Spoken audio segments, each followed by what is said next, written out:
Simply, I mean, Kurosawa was my master and so many others. The master of so many other filmmakers over the years.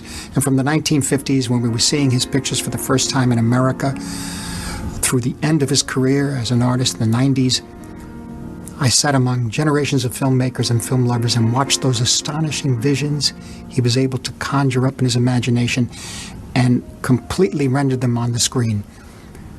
Kurosawa's films had an awe-inspiring power, physical and graphic. His indelible compositions in movie after movie seemed to have been burned into the screen. When the great filmmaker Michael Powell saw Rashomon for the first time at the Little Carnegie Theater in Manhattan, his conception of what a film could be and what cinema could do was changed forever. Kurosawa had us in the hollow of his hand, he wrote later in his autobiography. Every image, every twist in the plot revealed a master. So here was one great artist, bowled over by another younger one.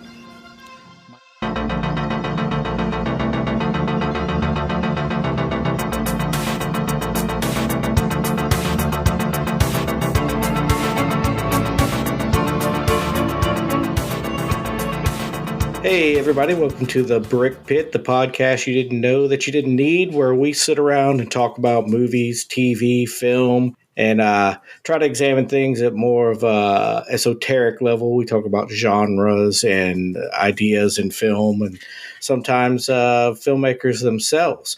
My name is Josh. I will be your host tonight, and with me, as always, is a man who just realized Shogun is more than his favorite buffet, Jason. I thought it was actually a command, like a verb.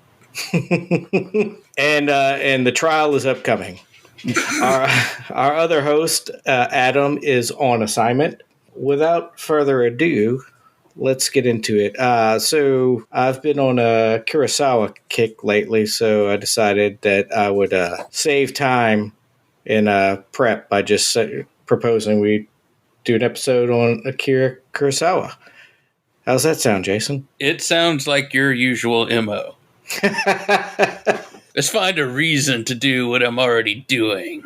Yeah, pretty much throughout life. It's grow where you're planted, man. Kurosawa, if you're unaware, is a Japanese filmmaker. He was born March 23rd, 1920. He died September 6th, 1998. If you do not know his films... 1910. Did I say 19? You said 1920. Oh, sorry. I didn't. I wanted to cut him short. If you haven't seen his films, obviously we think you should, but you have certainly seen filmmakers who have been heavily influenced by Kurosawa.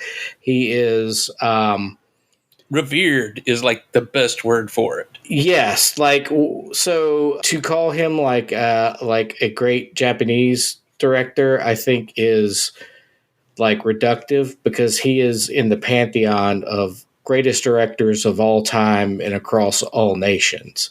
You know, it's when you speak of Kurosawa, there's that reverence to it and to his work. And I think, well deserved. Now he did have some films less well received than others, but his greatest films altered the course of pop culture, at least, inextricably, at least in one big occasion. What I want to do is a little bit about how he got into film. Like, he started out as a painter, actually, and I think that as we discuss his films, I think that comes across. His mise-en-scene has the kind of temperament of a painter. Yeah, it's an exquisite composition. Yeah, there's not a lot of camera movement. So, I mean, stylistically, I see him. There's like almost two modes. There's like kind of a almost ultra realistic, I would say. Like it's like the camera is just almost haphazardly set up to capture what's going on, and then it'll cut to this meticulously composited shot that just like blows you away, and then 3 seconds later will like cut away, but like it's just like indelibly burned in your mind. He also has a habit of not, like you said, not moving the camera too much, but letting the action move into the frame. Yeah, I would say that I don't know if that is just if that's cultural or if it's just his style, but it's very it seems to be more informed by theater. Like the staging is very theatrical, and I don't mean that as a knock because like there's a difference between Kurosawa putting something on sticks and shooting and Kevin Smith. Like, Yeah. like Kevin Smith points and shoots and hopes for the best, whereas there's a little more thought behind Kurosawa.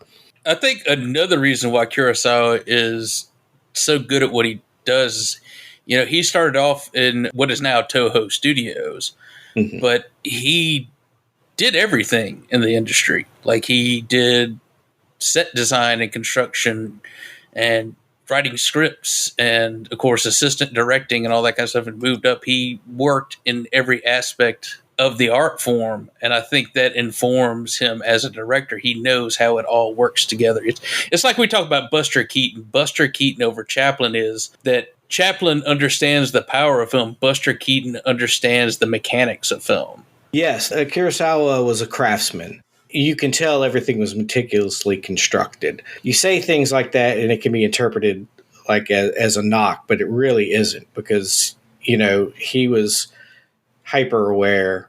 There's not many people around today that I think that's just in the past there was more of that aspect of it, and that's kind of something that we've been losing. But there's been much imitation.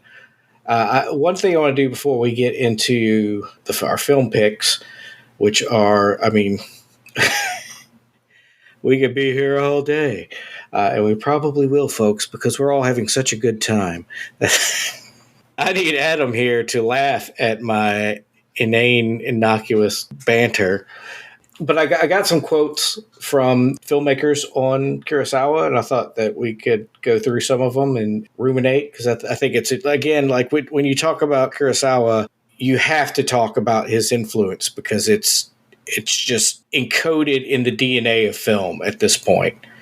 When I was watching one of the films that we'll talk about, it was like I would watch a scene and I'd be like, Sam Raimi must have seen this, or oh, John Carpenter was definitely paying attention here. And it's not that they're stealing, but you can see the influence. It's just that They learned from it. yeah, it's that apparent that like they saw how this went down and said, man, and did their own take, but it's still very in the film I want to talk about. I think it's almost every scene it's like I could see, it was like taking the spice in Dune. I could see the future, like of all these other filmmakers.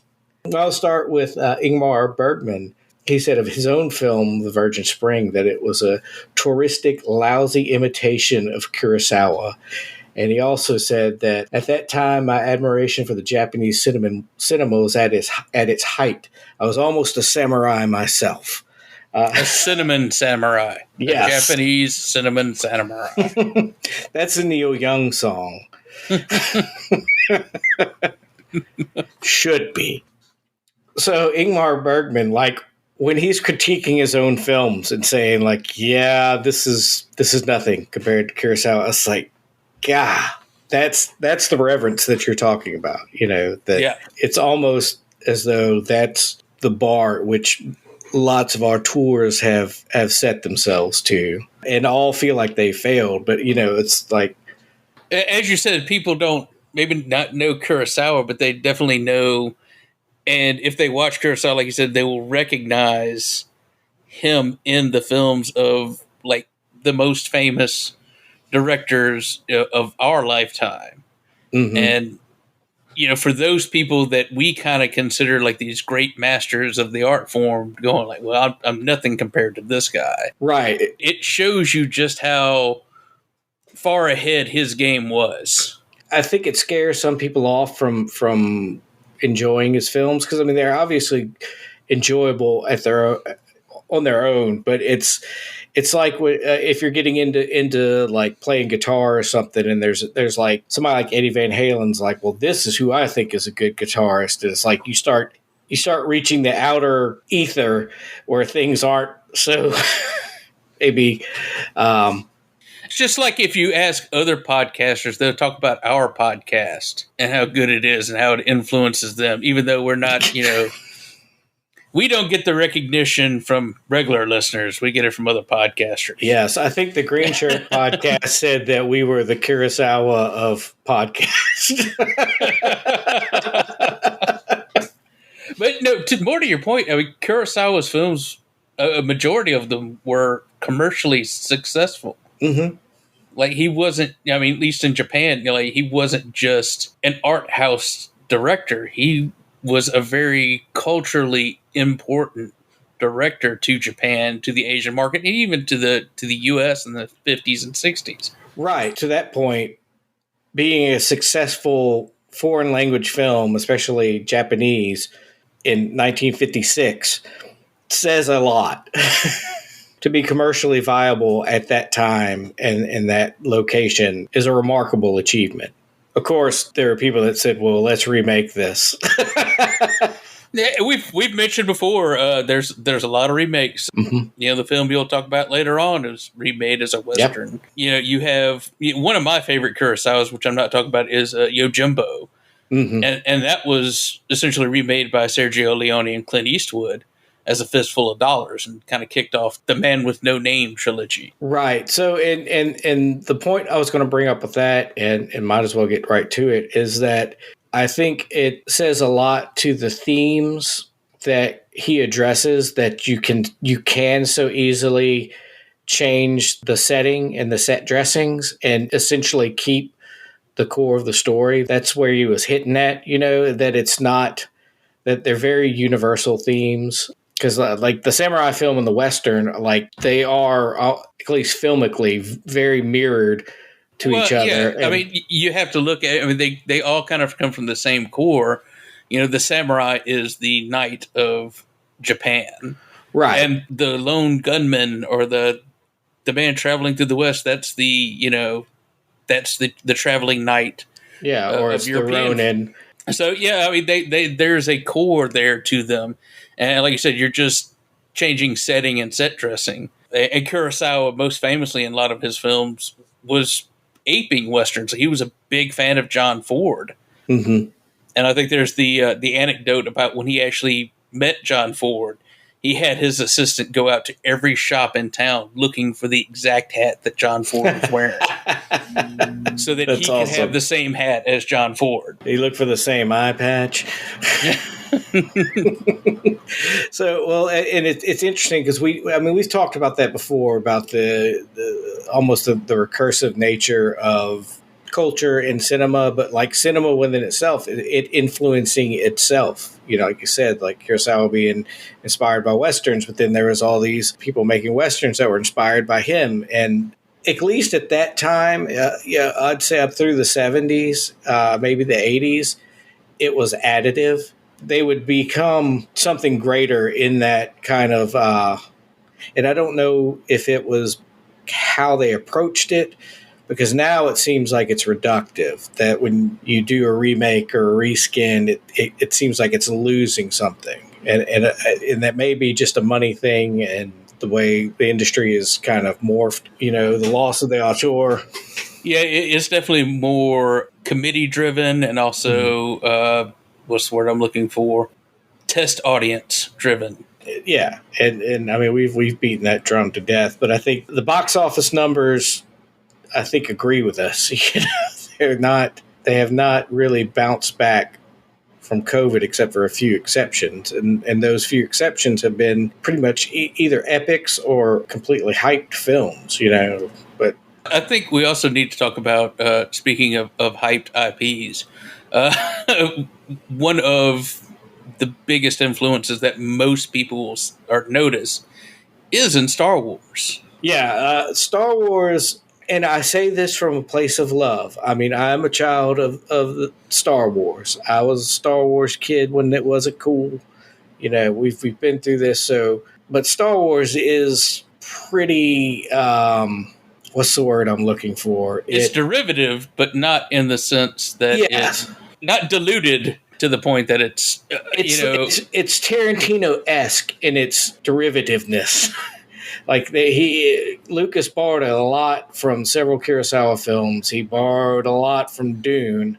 His genius was the look, and the pacing. And I mean, I don't even want to get into the minutia of that because there's, thousands of hours of content already on the internet of people talking about that. But, the lived in kind of trash look of Star Wars, and there's Kurosawa influences, there's Herbert influences, there's the 1930s serials with John Ford Western. Yeah, John Ford Western, World War II dogfights. And it's seamlessly integrated. But yeah, I mean, just you take out Kurosawa and Star Wars falls apart. I mean, it's... Let's be honest, the original Obi-Wan Kenobi that Lucas wanted was Toshiro Mifune. And it just turns out he couldn't speak English. I wasn't aware of that. You have bested me, Padawan. I'll also say I think that's one of the things that the Jon Favreau and Dave Filoni Star Wars has brought back successfully is bringing in those influences. There's a lot of Kurosawa imagery in like Ahsoka and stuff like that, and that blending of cinema, that love letter to cinema that the original Star Wars was, I think informs it and rejuvenates it at the same time. I agree, and the Mandalorian, very spaghetti western. Yes, which it's like that's exactly what I wanted. I wanted a dude in a cool mask that went around bounty hunting. Thank you. I'm easy. All right. Well, let's get to Spielberg, and I want to talk about Spielberg, Lucas, and then maybe we'll hit what Tarkovsky had to say, and then we'll get into it. So Spielberg said that Kurosawa was the pictorial Shakespeare of our time. I can buy that. Yeah. Very succinct, Mr. Spielberg, and I would say correct. So this was a funny quote I found from Lucas in light of what we just talked about. So Lucas once said, "A favorite of all time is Seven Samurai, then maybe Yojimbo and Ikiru, and Hidden Fortresses. It's not at the very top of my list, but I was impressed and I liked it. It's really his visual style to me that's so strong and unique, and again, very powerful element of how he tells the stories." It's like, right, because Hidden Fortress and Yojimbo and Seven Samurai you just cut out parts of the script and slapped them on Star Wars. Yeah, I would think it's I can't remember the character's name, but the two guys in Hidden Fortress are essentially R2 and C-3PO. Yeah. And to Lucas's credit, he's never denied that. And he's always been proud of that. And I think he should, he gives credit where credit's due. Unless it's his ex-wife. Oh.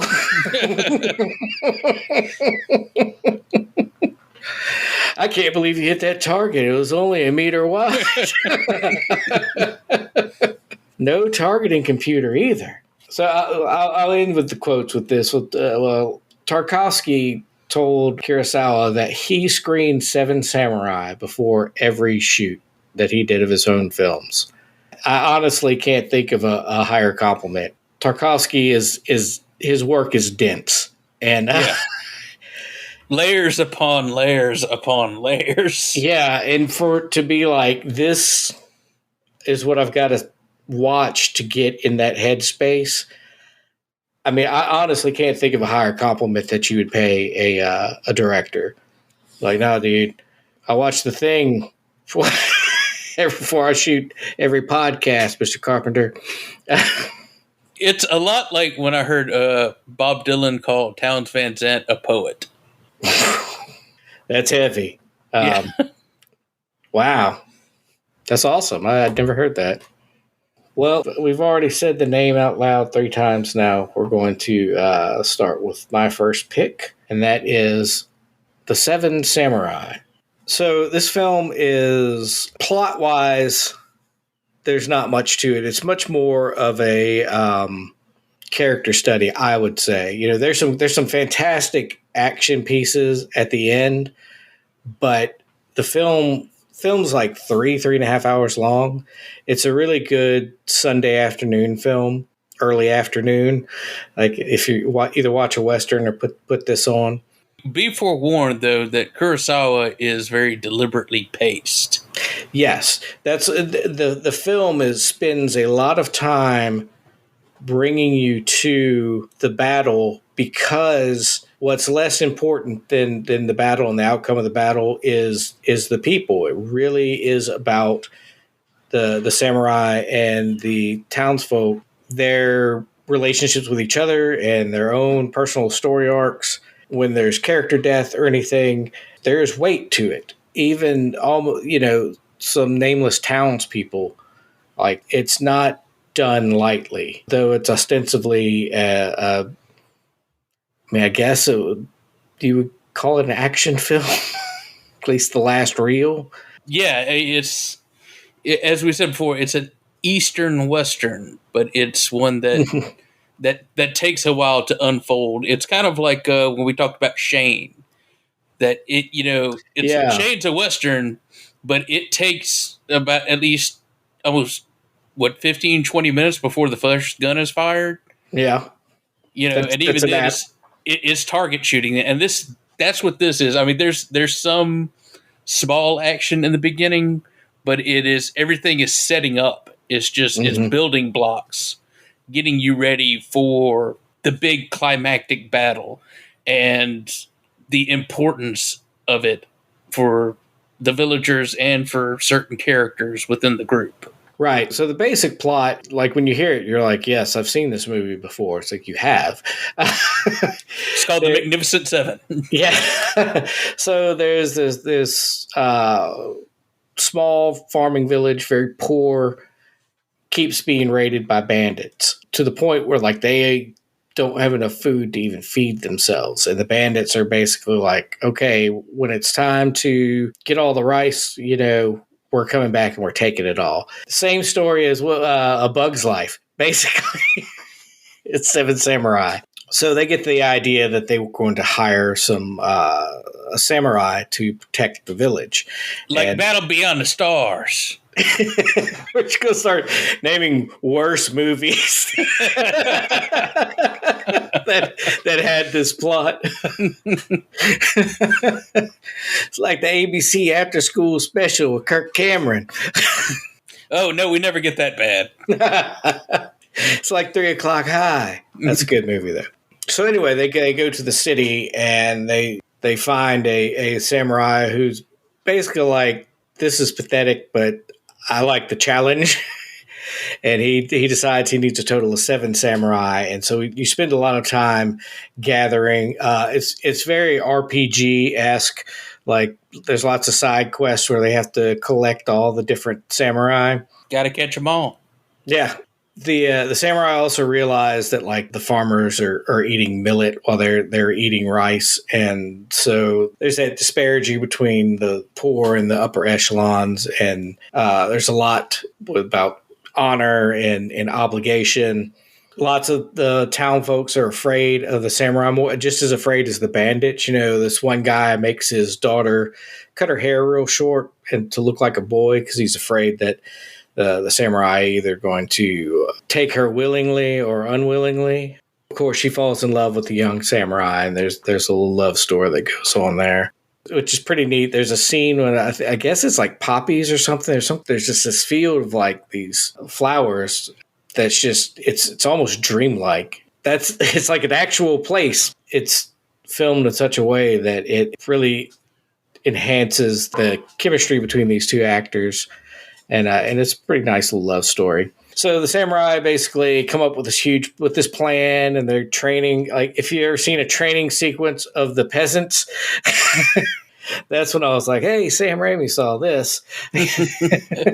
He must have watched this before Army of Darkness.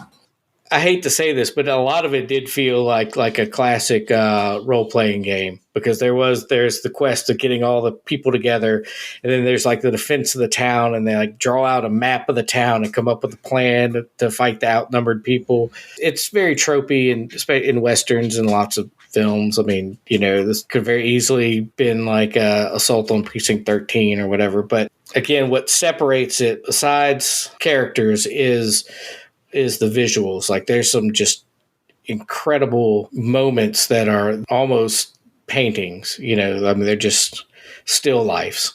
Ultimately, the samurai win, but at a large cost. Several samurai die, several of the villagers die, and there's this beautiful iconic shot of the samurai leaving the village, and they stop in front of these rows of graves as the sun's setting to kind of put a pin on. And this is a very recurrent theme in Kurosawa, that war is not good. Like, fighting is not good. It always comes at a cost, and it's not something to be celebrated, even though it's kind of cool to watch them fight. Like, you got to pay the butcher's bill at the end. Yeah, you have to remember he lived through a lot of very strifeful times in Japanese history, including World War II. So those definitely inform his films and his outlook, I guess, philosophy on life, that not everything is heroic or will come out right in the end. Like there's costs for everything. Right. Even if it's necessary, there's a cost. It's interesting because you get that some nowadays, but in the West, I'll probably talk about this again when I talk about my other film, but there is a fetishization of war and warriors in Western cinema, especially when it comes to World War II. Like, if you watch The Longest Day versus Saving Private Ryan, you can see the trajectory that we've taken, but you don't really have like a movie that actively discourages war in that kind of setting until like the late 50s or 60s. Yeah. And they may pay some lip service to it, but it's not. It's just that it's sound and furious, signifying nothing. It's not really like the end of Seven Samurai is a somber moment. It's like, hey, if you've bought into this, these people, they had lives. You saw them, you spent time with them, and now they've been snuffed out. Which is why I think the pacing works. Yeah, because why it is, like you said, it's very deliberate, because you see them harvesting the wheat, you see them in their daily lives to like, and it's important because that's the focus, and that's Kurosawa typically is more about the people than anything. And then there is action and fun, but like you also have to mention like Mifune's character, who is a guy pretending to be a samurai. Mm-hmm. He has a huge arc, and if you watch it, you'll see why like Mifune and Kurosawa worked a lot together. He has a lot of the energy, everything, especially like that last fight scene, because it's in the rain. It's just like torrential pouring down rain. Oh, yeah. He's just running like a madman with his sword and this just barely armor on. Yeah, there's horses falling in the mud and stuff, and I was just thinking, man, I think some of those people might have really died. Yeah, that's. I didn't even look it up because I was like, at least a horse just died. I'm pretty sure. But it was the 50s. What are you going to do? I'm sure the horses were fine. It just looked really good. Well, no, but Kurosawa would love to push the edge. Mm-hmm. He definitely felt like the story and the purpose of the story was a lot more important than people's being offended by it. And in some cases, being offended is exactly what he wanted you to be by it, to maybe kind of spur you into a better action or better thought. Right. Yeah. Very unafraid, but also, like sincere. There's no malice in his films. There's no real cynicism, even though that some of the themes can be fairly cynical, and even some of the characters. But you don't come away with it with a cynical taste in your mouth. Maybe somber, but I would say not cynical. I think even in his own movies, like one I may talk about later, practicality. Yeah, I think he kind of understands people's compulsion towards the already worn path, the easy way to go. But yeah, and I think films are about stories and about people, and I think that's certainly a large part of being a true auteur is understanding that. On top of, it's a difficult thing to wrangle people together to have a vision of sight and sound, but also not lose the humanity in that. Now it's a lot easier to do the sight and sound, and we still don't pay attention much to the to the people. Yeah. Hooray, soulless corporate media. We love it. All right, well, you want to go ahead and talk about one of yours? All right, so I wanted to actually watch some Kurosawa that I really hadn't watched before because, like I said, I think everyone's watched Seven Samurai at some point, or if you're a film buff. Yojimbo and Sanjuro, like I said, are two of my favorite of his films. And then, of course, Hidden Fortress. So I really wanted to get into the things that I hadn't watched by him to kind of have a new experience. And so one of the first ones I watched is actually one of his later films. I think maybe not his next to last, but I think his third to last film by the 1980s. Oh, wow. And that is Ron. By the 70s, essentially, he had kind of fallen out of favor with a lot of the younger filmmakers thinking that he is kind of out of touch and too old-fashioned, which is kind of weird to think about. Like, he was still making huge blockbuster movies, just less than 10 years before.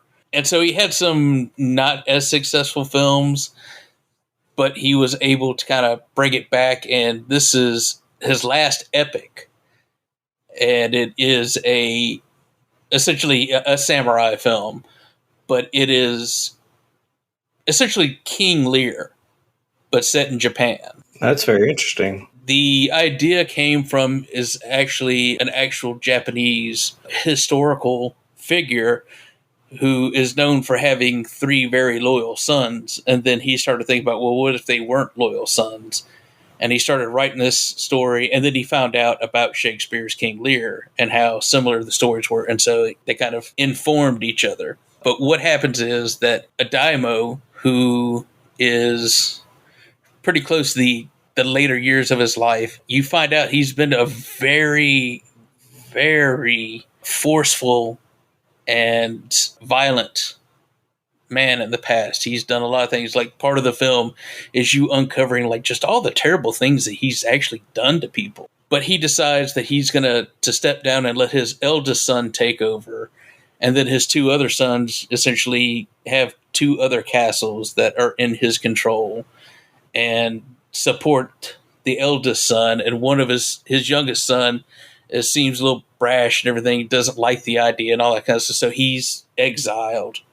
As he's stepping down, he also wants to maintain his title. So he's really not wanting to give everything up and pass it along. But what happens almost immediately is that the eldest son's wife, who was married off to his eldest son after he had eliminated her family and taken their castle and everything, she starts getting into the eldest son's ear and convinces him just to seize the power that he's just to act the role and sideline the father. And so the father gets angry, so he decides he's going to go and see his middle son. His middle son gets a message from the eldest son, and his middle son just really doesn't want him there either. And so they essentially block him out.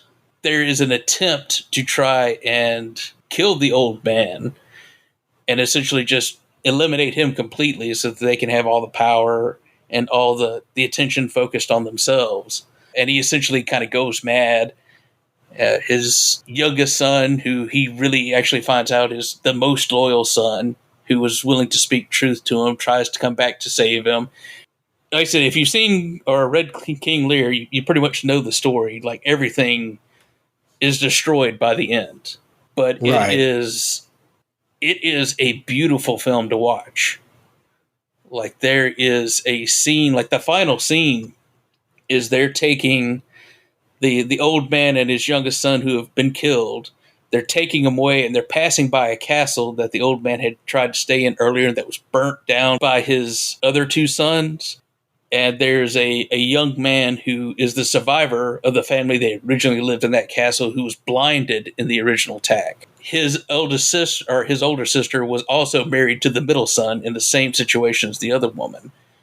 And she had given him a picture of the Buddha to protect him while she went to go find something. And she dies.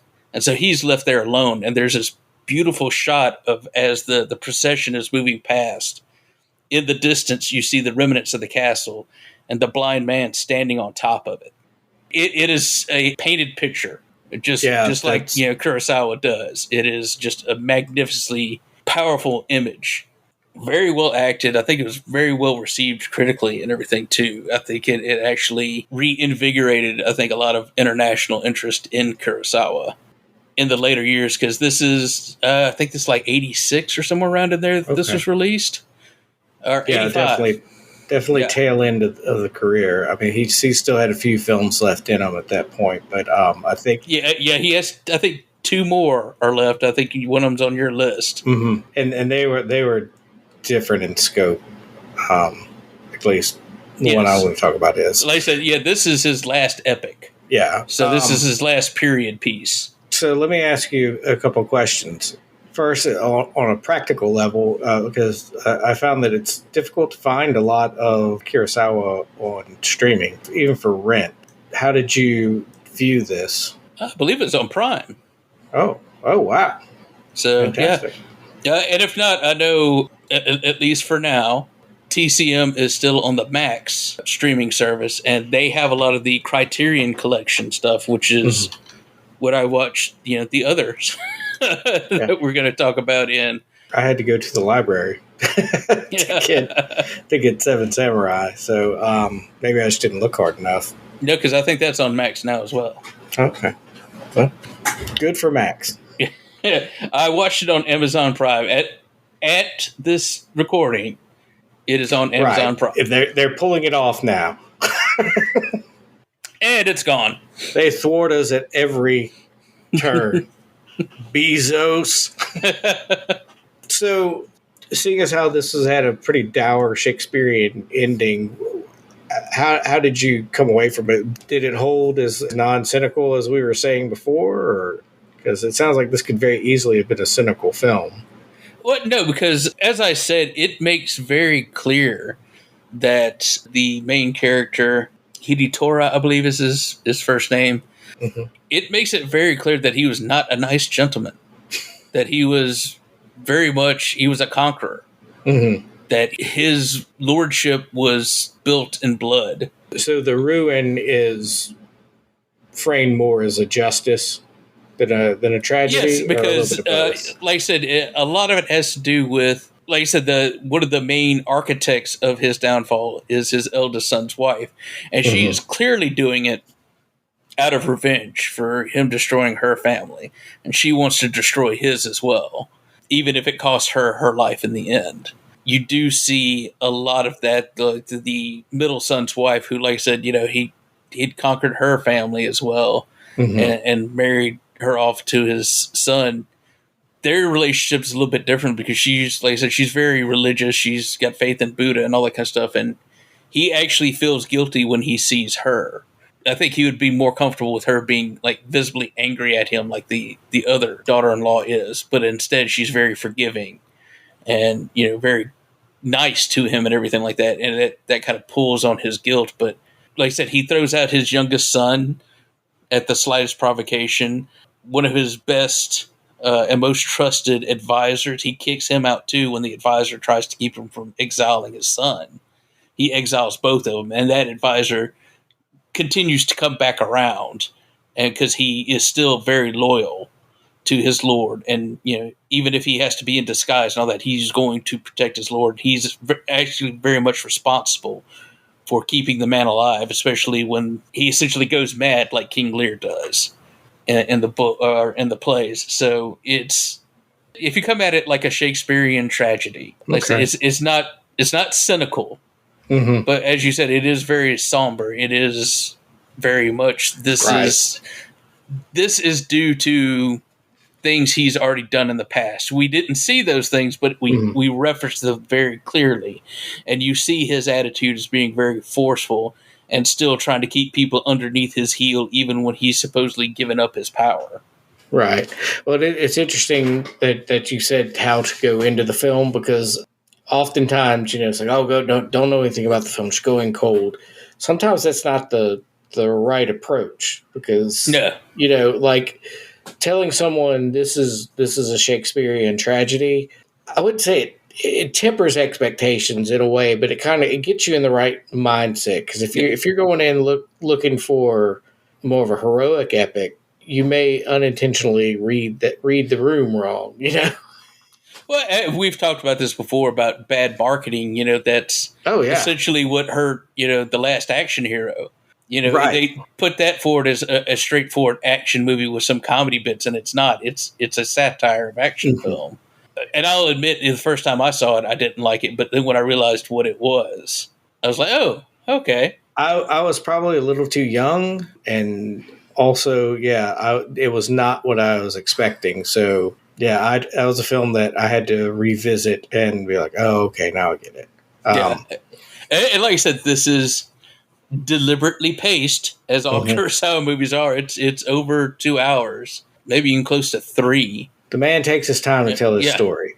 Yes. But it doesn't feel like it, though. It's very well paced. It's a weird thing, because like 2.5 hour, 3 hour films were, like 90 minutes was pretty much the norm.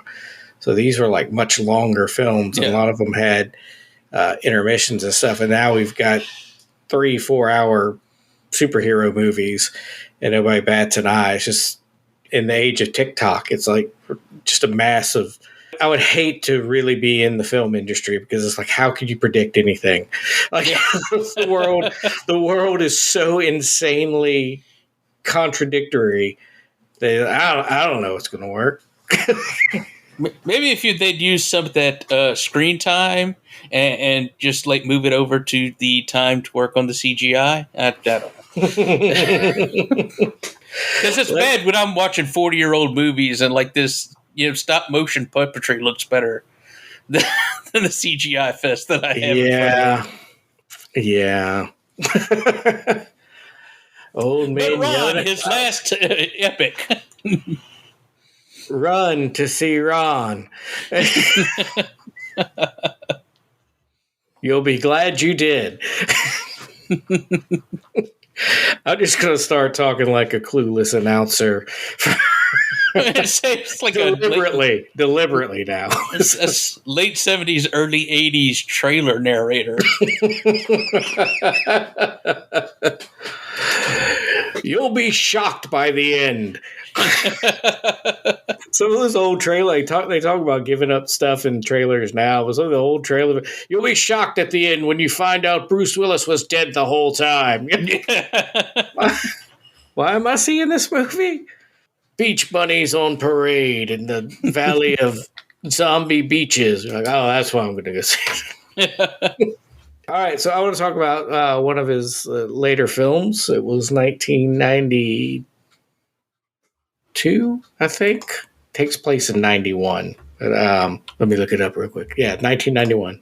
This film is Rhapsody in August. It is not a typical Kurosawa film. It looks like one, but the subject matter is... I didn't realize how controversial it ended up being, because it just didn't read as controversial to me ever.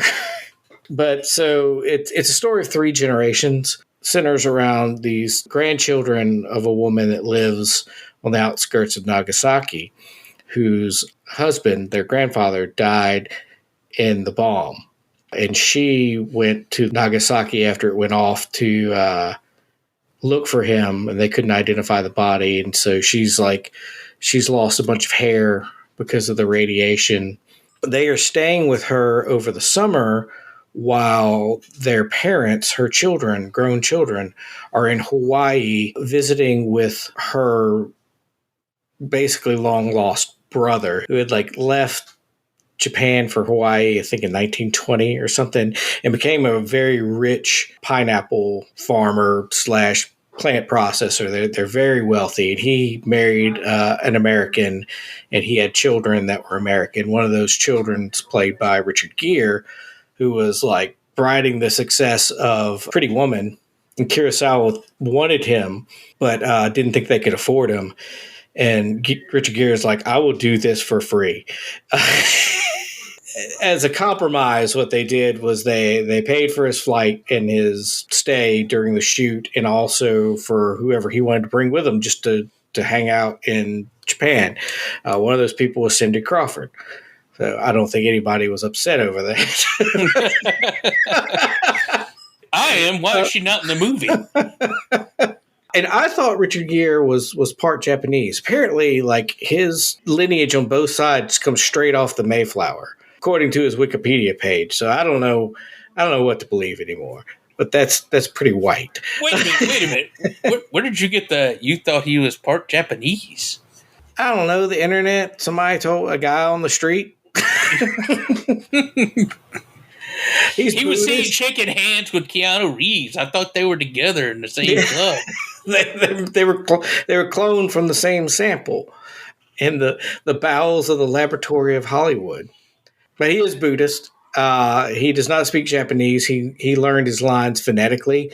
But what's amazing, like in Richard Gere, like, you know, he's been made fun of a lot, but he can act. Like, he's a great actor. Yeah. He goes in and out of Japanese and English in a very like naturalistic way, as somebody that kind of knew pidgin Japanese or just, you know, conversational another language. It's effortless, and his sincerity in the film is great. He's only in like the last 30 minutes or so, but so they're over there the parents are ingratiating themselves with the American side of the family because they found out they're ultra rich. The grandmother lives in, it's not a hovel, but she doesn't have, like, they had to convince her to get a refrigerator, and she doesn't have a washing machine. She lives very austerely. She dresses very traditionally. The grandchildren are, at least the first part of the film, are constantly wearing American branded clothes. It's either like has Mickey Mouse on it, or there's lots of American colleges, you know, t-shirts and sweaters and stuff. Very deliberate. The parents want grandma to come to Hawaii because the brother's dying. Now, she's had more than 10 brothers and sisters, and she's very old, and she's obviously got some onset dementia. And she's like, I don't know who this person is, so I'm not going. And the kids want to go to Hawaii. You know, they want to go see America, and they want to see all this rich stuff. So they're trying to help her remember her lineage, all of her brothers and sisters or whatever, so that they can convince her to go. That's kind of the setup. But then there's lots of vignettes where it's like every evening grandma remembers something, and the next day, like she remembers the day that her husband died. The next day they go to the site. He was a school teacher, so they go and they go to the memorial, and they go to the Peace Garden. An interesting aside, they're at the Peace Garden, and there's all these statues from around the world that people have donated, different countries. It's like Czechoslovakia, Soviet Union, Brazil. The little boy says, "Where's the one from America?" And she's like, "They dropped the bomb. I don't think they're going to send us a statue." And in real life, that actually provoked, I think it was St. Paul, to raise money for a statue to the Peace Garden in Nagasaki. So now there is an American statue there thanks to this film. It's just a dude flipping everybody else off. Right. The children are learning about the bomb, and they're there, and there's like this, they say it's a sculpture. It's like a half melted jungle gym. I don't know if it's an actual artifact or if they built it later, but it's got the date, and it's there on the school ground. You know, there's several shots of the kids just standing there looking at this thing, and it's like, and one of the themes of the film is speaking through silence, and there's no dialogue or anything, and it's just a really powerful moment. And they're talking to each other about, you know, like, The bomb was just a story to most people now. But to grandma, she lost her husband. It's real, and how easily and how quickly we forget these horrors. How easily we can be detached from it. Yeah. And so, like, the next night, she's talking about, she remembers one of her brothers who ran away with a married woman. And she said they found 2 trees that had been struck by lightning and looked like they committed double suicide. And they decided to live there. And the kids are like, that's a crazy story. And she's like, well, the tree is still there. So the next day they go and they find the tree. And then there's a story of another brother that had kind of gone soft in the head after the bomb and would sneak out at night and go swimming in this pond. And so they visit there. So there's this real like connection of places and stories and attachment to them and the meanings that we place on them, because as you're watching the film, you're like, oh, look, there's the tree. It's real. And just like, you're in the place of these kids. So she decides to go, and then the brother dies. But the kids send a telegram that say, hey, she's going to come, but she's going to wait till after Grandpa's memorial, which is, it was August 6th or whatever, because he was killed in the bomb. And the parents come back and they're like, oh my God, why'd you tell him that? We didn't tell him about the bomb because that might embarrass him or make him feel bad. And so there's some commentary on, America's response to the bomb from the Japanese perspective. So anyway, Richard Gere shows up because he wants to come to the memorial, and he's very apologetic. He's like, we didn't know, I'm very sorry. And this is where some of the controversy to the film arises, is that there's a lot of critics that say, well, I mean, the Japanese started the war and the Japanese did this and that. And it's like, that's not the point. The Japanese could have started the war and done terrible things, but the school teacher and those children still didn't need to be blown up by a nuclear bomb, right? Like, 2 terrible things can have happened. Both things can be true. Yeah, and Kurosawa was like, his response to it was, he said, governments go to war. This isn't about war. This is about people who are affected by war. And I think that's completely fair. And I think it's completely fair for someone who lost family in the atomic bomb and the grandma's kind of like moved beyond it as far as America's fault. She goes and say, I don't hate Americans. I don't hate them or have any bitterness towards them. She's, but she says, when I close my eyes, though, I still see that mushroom cloud, coming up between the 2 mountains. It's like, yes, that shouldn't be controversial, No. I mean, yeah, that is a touchstone moment that affected a lot of people in Japan in a way that we couldn't really connect with. I mean, we can say things, 9/11, all that kind of stuff. Mm-hmm. Still not on the same scale. Right. The story is more about families and generational differences and bridging that divide. And how do you do that? And you do that through telling stories and through not talking, because there's this great scene where the kids come back. I think it's from the waterfall or something. And one of the kids stayed behind. He's like, this woman showed up and it's freaking me out. Like, she and grandma are just sitting there staring at each other. She's been here for like hours. And the woman eventually gets up and leaves. And they're like, Grandma, that was freaky. And she says, well, we were just talking. They're like, she didn't say anything. She said, some people are good at talking without saying anything. And she was like a classmate or something of hers. There's a moment later with Richard Gere where they're sitting out under the moonlight and they're not talking. They're just staring at it. And it's like, you just feel the weight of that knowing between each other, And there's another scene where the parents they're drinking and talking about, oh, I'm going to get a job at this pineapple factory and we're going to be rich and this and that. And the grandma and the children are out in the garden looking up at the moon and not talking. And, that juxtaposition just like powerful, it's beyond politics. It's into the realm of how we relate to each other and how tragedy affects us, So I think also a thing with this film and also with Ron and really the stuff he started doing in the 70s and on that kind of is different from his most well-known films is that these are full-on color. Yeah. And like I said, when you look at the old black and white stuff, the composition is magnificent. But when you let him add color and everything, there's an extra layer of depth to it. Because, I mean, one of the final scenes is, of course, when she's running and she's just in a field of flowers and stuff like that. It is a feast for the eyes to see. Like, Yes. Kurosawa spared no expense in building that visual. Right. And again, deliberately paced. It is not for the TikTok mindset. But if you sit and just enjoy getting to know these people, because it's written and filmed in such a way that, like, it sat with me again since I just rewatched it. But like, it's one of those things where you're like, but those were just actors. Like, and that to me is like, that's the magic of film. It's like, that didn't happen actually.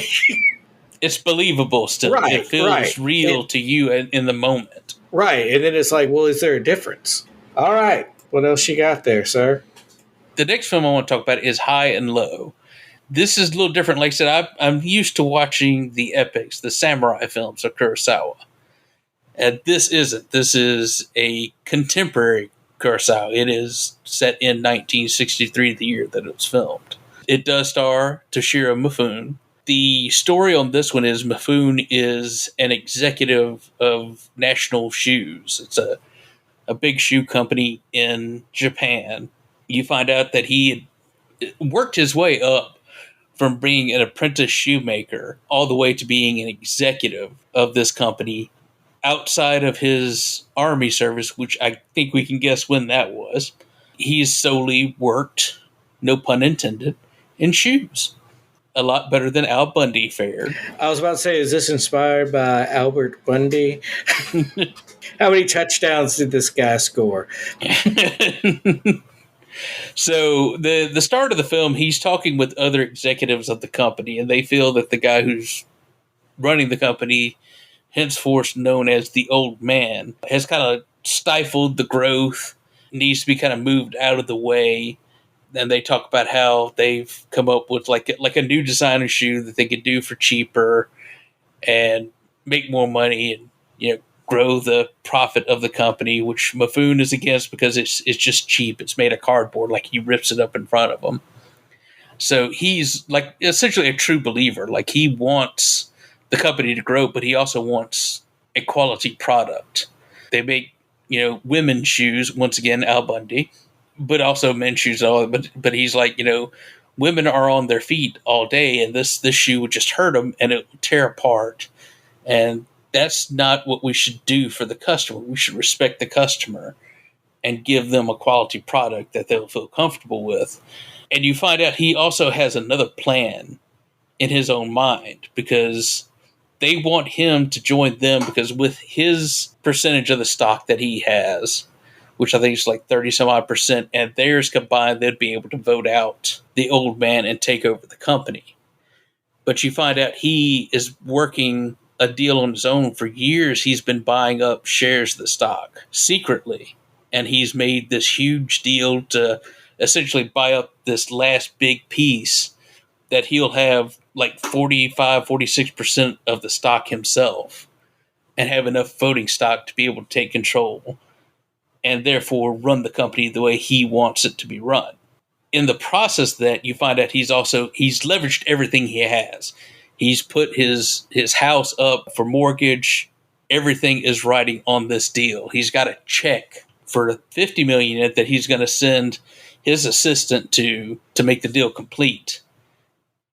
But then he gets a phone call from a guy that says they kidnapped his son and they want 30 million yen. And then he'd call back later.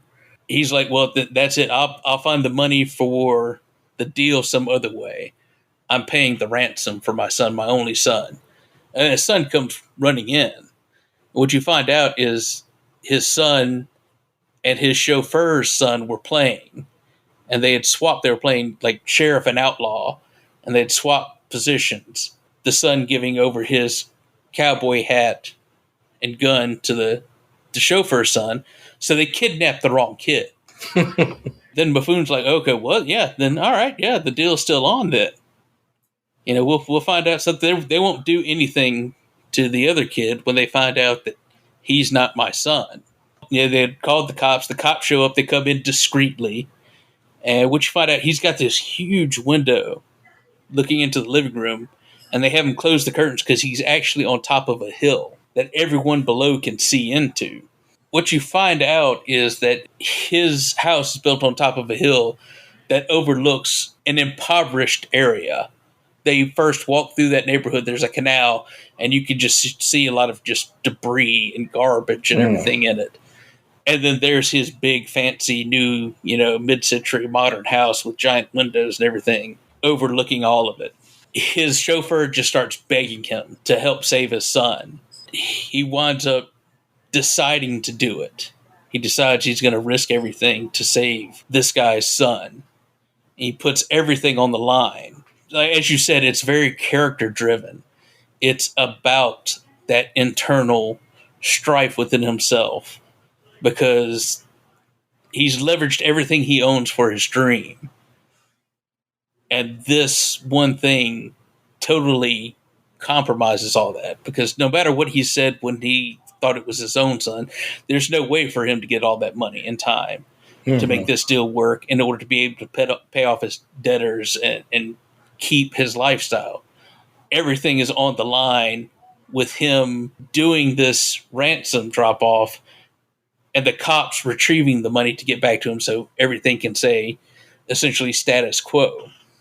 Buffoon does a very good job of showing that internal turmoil that his character is feeling, of bringing his dream to life, but also doing the honorable thing and helping this man who's loyally served him all these years. And the movie essentially kind of becomes into a police procedural after that point because they do the drop off and the guy gets away. Like, he's very clever and he gets out. And so the majority of the rest of the film involves the cops trying to figure out how to track this guy down. They had a lot of really clever ideas. Like, he had asked for briefcases a certain size, like 2 of them. And so they deliberately got one with like this very elaborate pattern on them. So they're very distinctive. So they feel that, he would have to destroy them some way, either like throw them in a canal or burn them. So they have like these capsules they put in. One, if it gets hit by water, it releases this putrid odor so they can find it. Another one, if it burns it, it releases a pink smoke.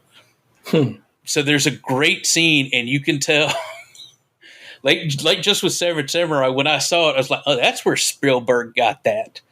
It's a black and white film, like most of his films, or all of his films from this era. Right. But when he burns the briefcase, there is a scene where they look at and you see like the skyline of the city, and there's this one cloud of smoke, and you tell they like hand drew over it pink. So it's this black and white background with just this pink smoke coming out of it. That's awesome. Yeah, so you can, that's what Spielberg got it for Schindler's List. This is the origin of that very effective visual. That, again, while Spielberg was copying it, he made it, I would say, better. He elevated it from what Kurosawa did. Right. But like I said, it becomes a police procedural. They figure out who the guy is. He's like an intern at a hospital, and he'd used like these 2 like heroin junkies to help him kidnap the kid. And then he turned around and killed them by giving them overly pure heroin. The cops are really kind of pushing for or to get the money back because they're behind Toshiro Mifune's character at this point, because before he was just another rich guy.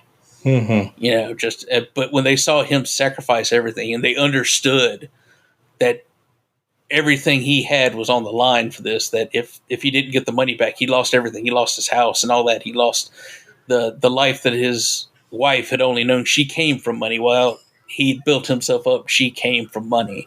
And so they kind of get behind him, and there's a public support for him as well because the newspaper articles get out. At one point, the cops like call in the reporters from the newspapers because they tell them, like, we found the two junkies and they're dead. We don't want you to report their deaths because we don't want him to know that they're dead. We want to use this to help trap him. And we also want to tell you that I think his name's Gondos, Buffoon's character's name, is like he's been kicked out of his company. Like the other executives have taken over his debt and kicked him out. And so now he's without anything. And you see the reporters go, well, we'll just write a story about the National Shoe Company and how they did him dirty. And so, like I said, not everything works out because they don't get the money back in time to help him. Mm-hmm. But it's not cynical again. Right. Like it is, you see, like I said, the people, the common people kind of support him, and the reporters support him, and the cops support him. They generally feel bad for him. They're generally like pushing, like his chauffeur keeps pushing his son to like remember things because, his employer did all this stuff to help him. The last thing, at one point he even takes his son driving around to see if he can recognize stuff so they can figure out where the kidnappers were. And there's a scene at the end when they finally catch the guy and he's sentenced to death. And I think it's probably all within the same week, knowing the Japanese criminal system. But he refuses to talk to the chaplain or anyone else. He will only talk to Gondo. And so Buffoon shows up, and, there's the classic, the guy on the other side of the cage and the glass and all that kind of stuff. And it's a very well done scene. The guy's just talking about how I don't want anybody to feel pity for me because I made you suffer. And it's essentially, it was a class thing because he had to sit and watch that house on top of the hill. And so he felt that disparity between, him living in, a studio apartment and slaving away, and this guy having wealth and all that. And so I've taken you down, and don't feel, I'm not scared to die, but you see he's trembling. Like he is scared, but he has to make this presentation of it. And the actual Japanese title for this film actually translate literally, I think, into heaven and hell. That's one of the comments that the guy makes. You living up there in heaven and me down in hell. I'm not afraid of going to hell because I live in hell already. It's not cynical because even though he's no longer like this rich guy, he's starting over with another shoe company, a smaller one. But the guy who owns it has given him more control and has let him essentially do what he wanted to do to begin with. Right. It's a soft landing. Yes. It was a very great performance by Buffoon, by everyone, really. But it is a very, again, very deliberate, very slow movie. When they find out who the dude is and they start like tracking him down, like that still takes like 30, 45 minutes of the film. They follow him once, and he goes to like a dance club, and you see like a lot of Americans there, and so he's there to buy heroin again, pure heroin to give to the junkies, try and kill them yet again. They're watching him do the buy, like he's being shadowed by all these cops, and so he goes out on the dance floor for the exchange, and so the cops get out there, and it's the funniest thing ever. It's because they're doing the twist, and so it's cops doing the twist. Just like you would imagine cops doing the twist. So, but it's a very good character study. Definitely recommend it. Definitely well shot. I think there was one point because the exchange is done on the train. Like he throws the money out of a train window at a certain location. And apparently, like Kurasawa and his production company had called like the train company so many times, like it was a public train. They had called so many times that the trains were like, "So what are you trying to do?" Like, because they wouldn't tell them what they were doing. They just kept asking questions about the schedule. It's like, yeah, we're gonna need you to come in and talk to us about this. That's hilarious. Well, cool. Before we go, I want to suggest the other movie that I watched because, like I said, I went into, like you, a Kurosawa mode. If you're a cinephile and you start watching Kurosawa, you can't stop. Yeah, you're going to keep watching it until you can't anymore.